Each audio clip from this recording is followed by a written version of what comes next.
Senator's aide grabbed my arm before I even reached the exit.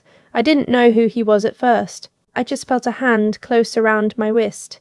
Firm, not aggressive, but deliberate. And when I turned around, a man in a dark suit was staring at the watch on my wrist, like he'd seen something impossible. He was maybe 60, silver-haired, the kind of face that had spent decades being careful about what it showed. But right then, he wasn't careful at all.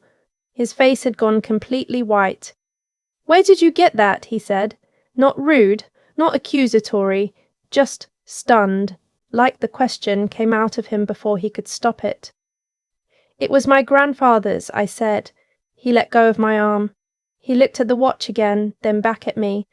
He opened his mouth, closed it, then he said very quietly, "What was his name?" I told him. "Raymond Arthur Calloway. Retired schoolteacher. 62 years in the same county in rural Virginia. Died 6 weeks ago in a nursing home, alone, on a Tuesday afternoon, while my parents were at a homeowners association meeting 20 minutes away." The man in the dark suit didn't say anything for a long moment. Then he said, "I need to make a phone call. Please don't leave." I should explain how I ended up at that event in the first place, because I almost didn't go.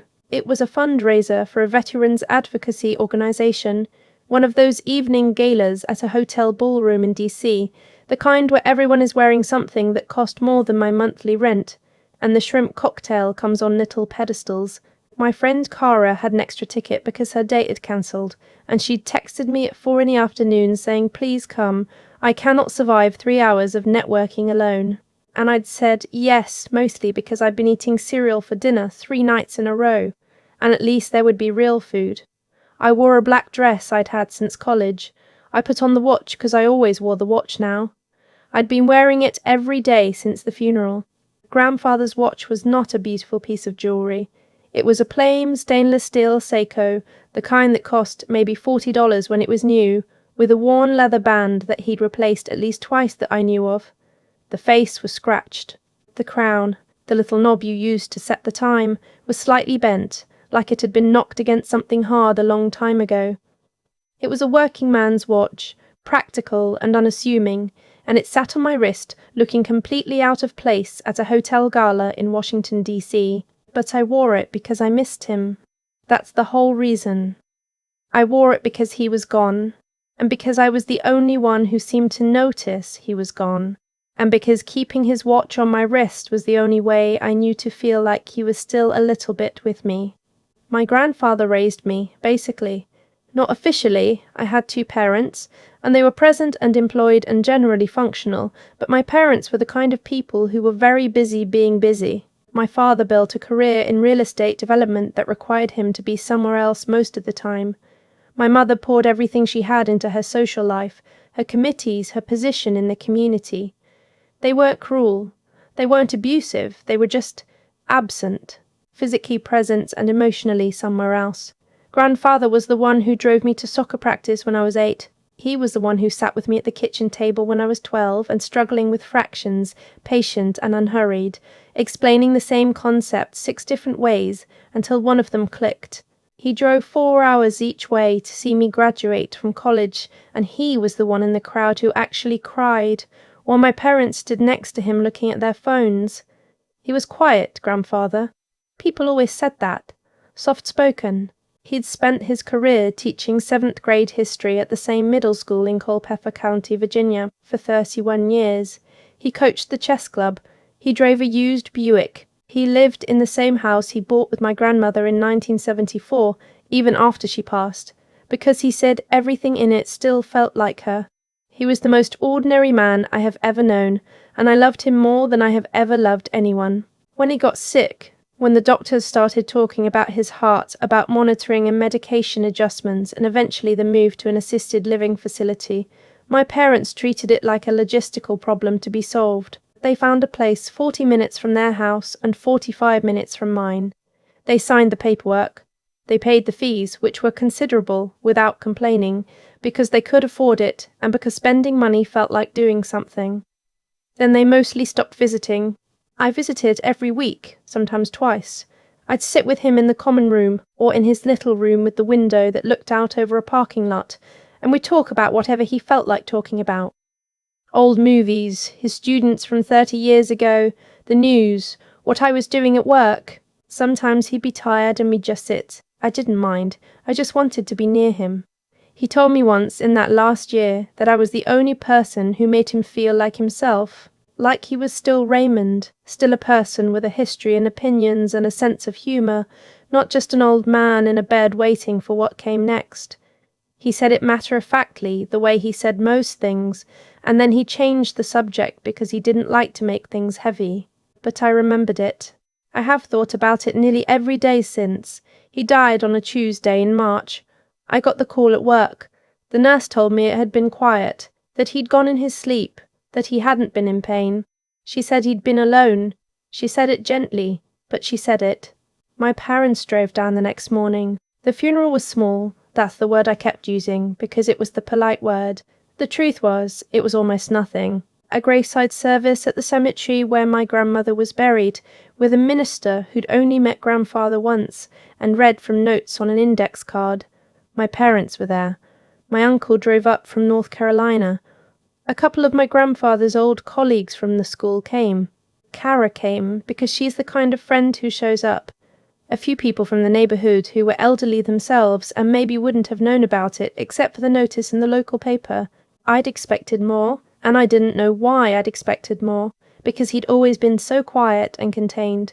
But I'd thought, I don't know, someone would know, someone would come.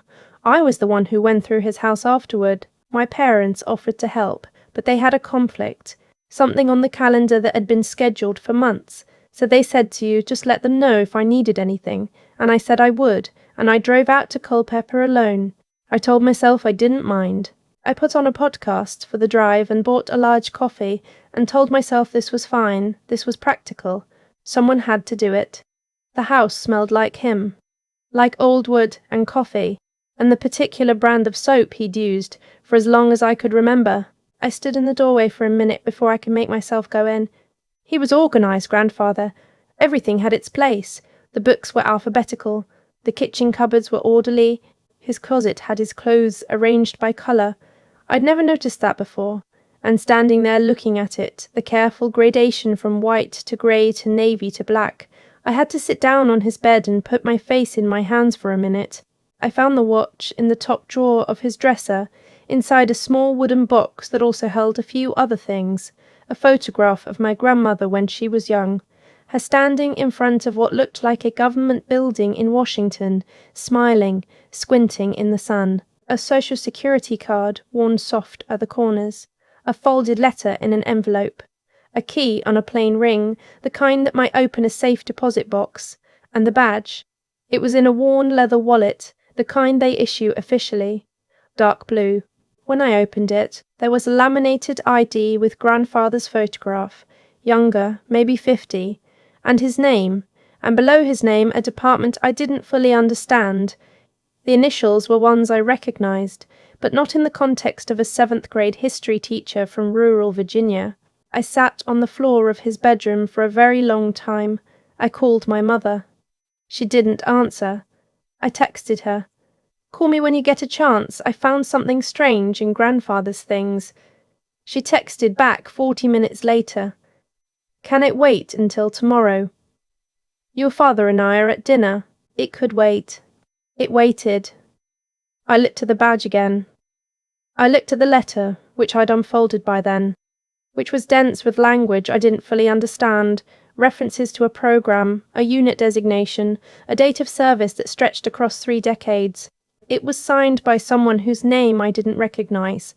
It thanked Raymond Arthur Calloway for his exceptional and ongoing service, for his willingness to operate without acknowledgement or recognition, for his invaluable contribution to something the letter called simply the work. 3 decades. He'd been teaching school and coaching chess club and driving his used Buick for 3 decades, while also doing something the federal government considered exceptional enough to write a letter about and significant enough to require him to do it without acknowledgement or recognition. I didn't sleep much that night. I lay in his guest room.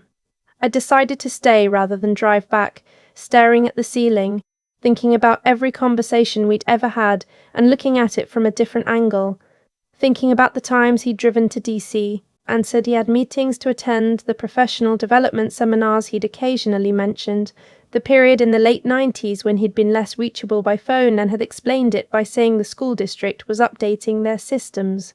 I thought about the way he talked about history, not just as a subject, but as a living thing, with a current and an undertow.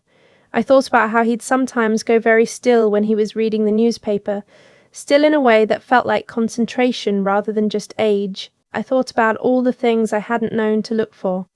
I put the badge in my purse. I brought the watch home and started wearing it. I told myself I would figure out what to do, who to contact, whether there was something to report or someone to notify. I'd done nothing about it in 6 weeks, which is how I ended up at a gala in D.C., wearing a dead man's watch on my wrist.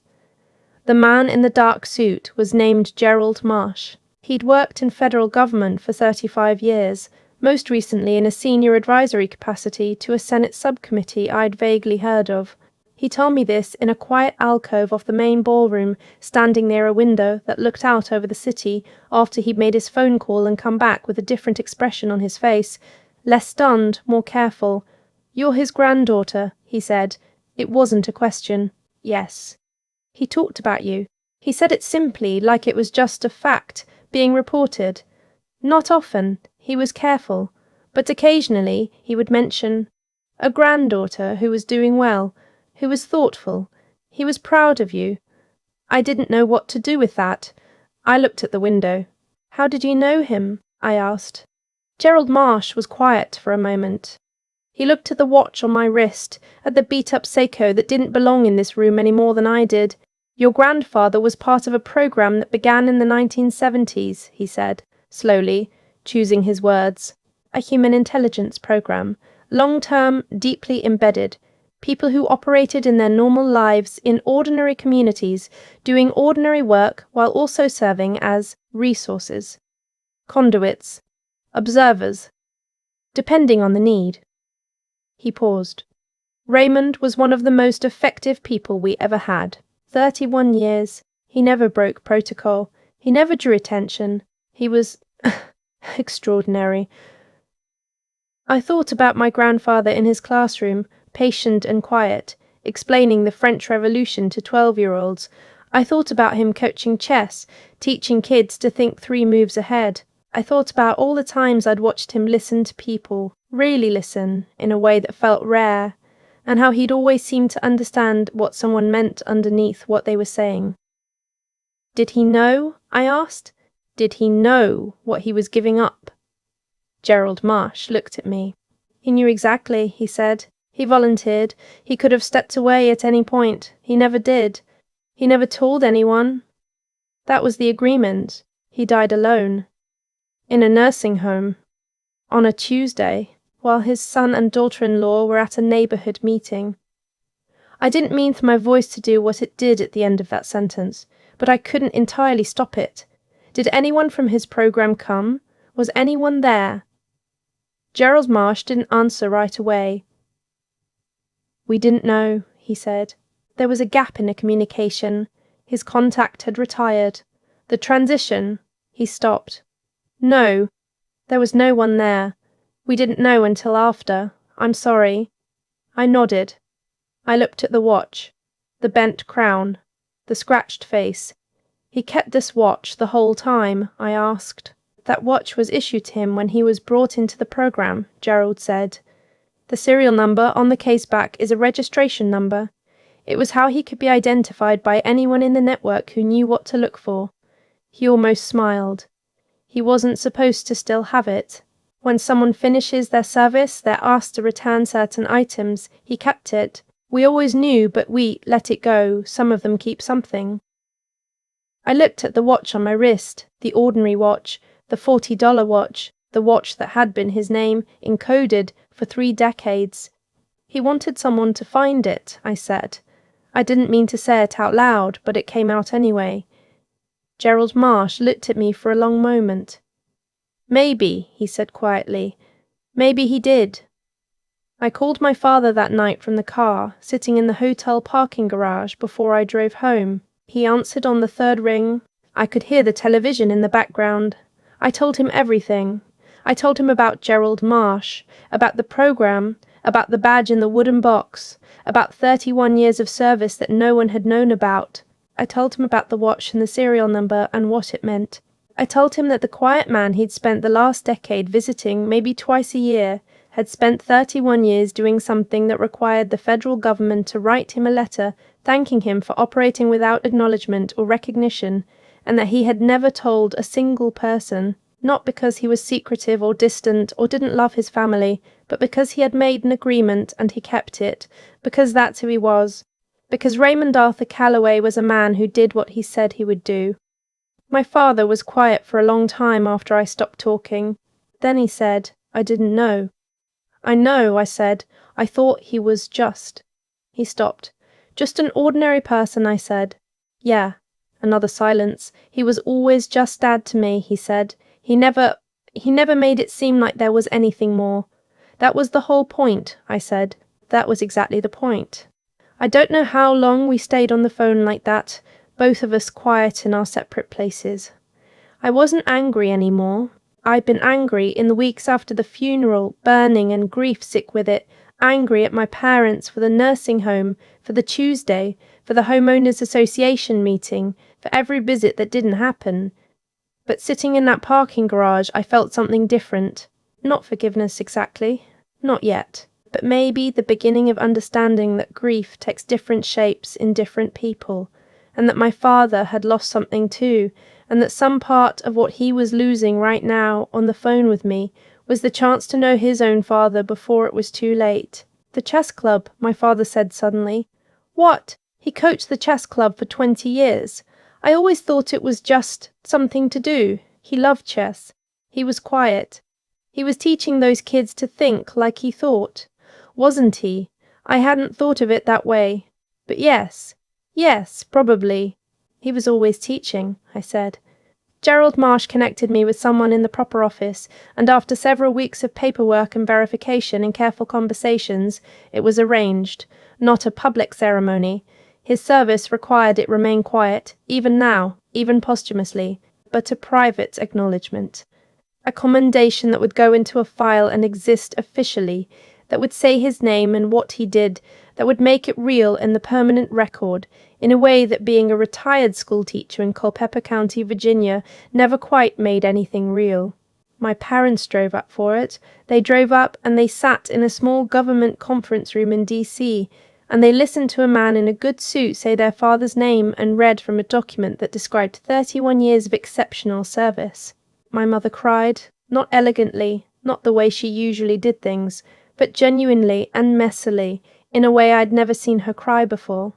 My father sat with his hands flat on his knees, very still, in a way I'd seen before, actually, in a way that suddenly reminded me of grandfather. They gave me a certificate, a flag, folded, an official photograph of the commendation, suitable for framing, with grandfather's full name at the top, and the date of the ceremony below it. On the way home, my father called me from the car. "I want to go to the cemetery," he said. "Next weekend. I want to take flowers. The kind he liked. Do you remember what kind he liked?" I did remember. Some flowers. He'd always bought them for my grandmother's grave because she'd kept them in the kitchen every summer. Bright and unpretentious, he'd said once, like she was. "Sunflowers," I told my father. "Right," he said. "Okay. Some flowers." We went together, the three of us, which we hadn't done since the funeral. My father set the sunflowers against the headstone and stood there for a long time with his hands in his pockets. My mother straightened the flowers twice, even though they didn't need it. I stood a little apart and wore the watch, and the sun was out, and the cemetery was quiet and green and unremarkable. An ordinary Tuesday in a life that had, it turned out, been extraordinary all along. I thought about what grandfather had said, that I was the only person who made him feel like himself.